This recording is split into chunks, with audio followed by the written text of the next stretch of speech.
వేసవిలో ఎండలు పెరిగే కొద్దీ చల్లదనం కోసం చాలామంది ఏసీలపై ఆధారపడుతున్నారు. కానీ పర్యావరణవేత్తలు మాత్రం సహజమైన మార్గాలను సూచిస్తున్నారు. ఇంట్లో కొన్ని ప్రత్యేకమైన మొక్కలను పెంచుకోవడం ద్వారా గాలి నాణ్యత మెరుగుపడటమే కాకుండా ఇంటి లోపలి ఉష్ణోగ్రత కూడా కొంతవరకు తగ్గుతుందని అంటున్నారు. ముఖ్యంగా కొన్ని ఇండోర్ ప్లాంట్స్ ఆరోగ్యానికి కూడా మేలు చేస్తాయి. ఆ చెట్లేవో తెలుసుకుందాం. మొదటిగా స్నేక్ ప్లాంట్. స్నేక్ ప్లాంట్ను మదర్ ఇన్ లా టంగ్ అని కూడా పిలుస్తారు. దీని ప్రత్యేకత ఏమిటంటే ఇది రాత్రిపూట కూడా ఆక్సిజన్ విడుదల చేస్తుంది.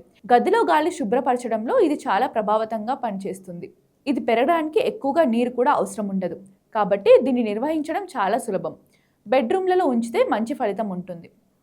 రెండవది రబ్బర్ ప్లాంట్. రబ్బర్ ప్లాంట్ పెద్ద ఆకులతో ఆకర్షణీయంగా కనిపిస్తోంది. ఇది గాలిలోని టాక్సిన్స్ను తొలగించి గాలి నాణ్యతను మెరుగుపరుస్తుంది. అలాగే ఇంట్లో తేమను కొంతవరకు నిలుపుతుంది. దీనివల్ల వేసవిలో గది అంతగా పొడిగా మారకుండా సహాయపడుతుంది. మూడవది అరేకా పామ్. అరేకా పామ్ సహజ హ్యూమిడిఫైయర్గా పనిచేస్తుంది. అంటే గదిలో తేమను పెంచి చల్లదనాన్ని అందిస్తుంది. వేసవిలో ఎండ కారణంగా గాలి పొడిగా మారుతుంది. అలాంటి సమయంలో అరేకా పామ్ గదిలో ఉంచితే వాతావరణం కాస్త తేలికగా సౌకర్యంగా ఉంటుంది. లివింగ్ రూమ్లకు ఇది మంచి ఎంపిక. నాలుగవది మనీ ప్లాంట్. ప్రస్తుతం చాలా ఇళ్లలో కనిపిస్తోంది. దీనిని లక్ష్మీదేవతగా భావించి పవిత్రంగా పెంచుకుంటారు. కానీ దీని ఆరోగ్య ప్రయోజనాలు గొప్పవే. గాలిలోని హానికర పదార్థాలను తగ్గించి శుభ్రమైన గాలిని అందిస్తుంది. అలాగే ఇంట్లో ఉంచితే శుభప్రదమని కూడా చాలామంది నమ్ముతారు. తక్కువ సంరక్షణతో పెరుగుతుండడం దీని మరో ప్రత్యేకత.